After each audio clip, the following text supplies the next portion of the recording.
कुमार, ये एक बहुत बड़ी राहत की खबर है। तीसरी लहर की दस्तक से पहले की तैयारी। निश्चित रूप से पूर्णिमा, और जिस हिसाब से पूरा प्रोटोकॉल आया है, उस प्रोटोकॉल में साफ है 28 दिन का वक्त दिखाया जा रहा है। तो अगर मान के चलें कि कल जैसे मंजूरी मिली है और अगले एक हफ्ते के अंदर ये ट्रायल शुरू हो जाता है, तो आप मान के चलिए कि 1.5 महीने में एक रिजल्ट जो है मतलब आ जाएगा, और अप्रूवल जो है तकरीबन 2 से 3 महीने में इस पूरे इसका हो जाना चाहिए। जो सबसे बड़ी बात है कि देश की 41% आबादी जो है वो तकरीबन 18 साल से नीचे है। उस आबादी को कैसे टैकल करना है, उसके लिए बेहद ज़रूरी है। और जैसा कि एक्सपर्ट बता रहे हैं कि थर्ड वेव में बच्चे सबसे ज़्यादा इफेक्टिव हो सकते हैं, तो उसको ध्यान में रखते हुए ये वैक्सीनेशन प्रोग्राम जितनी जल्दी शुरू किया जाए उतना ज़रूरी है। दुनिया के कुछ देशों में ये वैक्सीनेशन प्रोग्राम ऑलरेडी शुरू हो चुका है। हिंदुस्तान थोड़ा लेट ज़रूर है, लेकिन एक बार फिर अपना देसी वैक्सीन जो भारत बायोटेक है, उसने जो है इसकी पहल शुरू की है।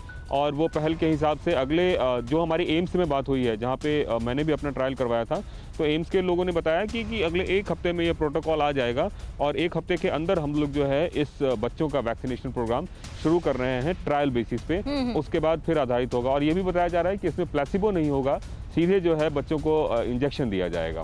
पूर्णिमा, और क्या कुछ इसमें बातें एससीसी की तरफ से की गई थी कुमार, क्योंकि इस वक्त समय की जरूरत ये बताती है कि 2 साल से ऊपर के और जो आप 41% आबादी की बात कर रहे हैं उन्हें केटर किया जाए, उनको भी प्रायोरिटी में रखा जाए। एससीसी की तरफ से और क्या कुछ सिफारिशें डिस्कशन में की गई थी जिसके बाद सेकेंड और थर्ड फेज के ट्रायल को मंजूरी मिली है?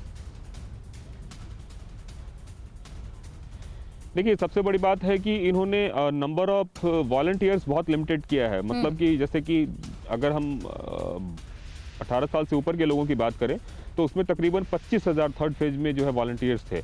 बच्चों में इन्होंने बहुत ही लिमिटेड, एक तरह से कह सकते हैं कि इन्होंने वॉलंटियर्स रखा है। मात्र 525 वॉलंटियर का इन्होंने डेटा रखा है, पहली बात।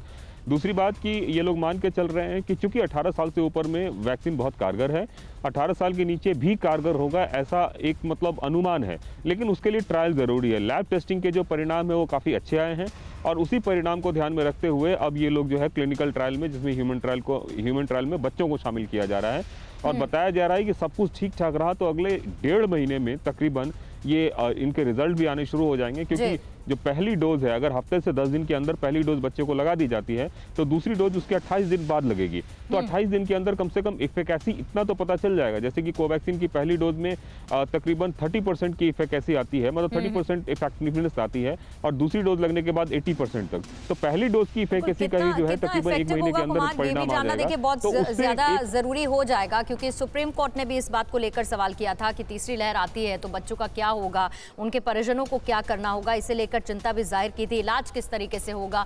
तो उसी बीच में ये बड़ी राहत भरी खबर है जिसमें 525 बच्चों पर ये क्लिनिकल ट्रायल होगा कोवैक्सीन को लेके। शुक्रिया आपका कुमार इस पूरी जानकारी के लिए। फिक्र आपकी, सोमवार से शुक्रवार रात 9 बजे सिर्फ TV9 भारतवर्ष पर।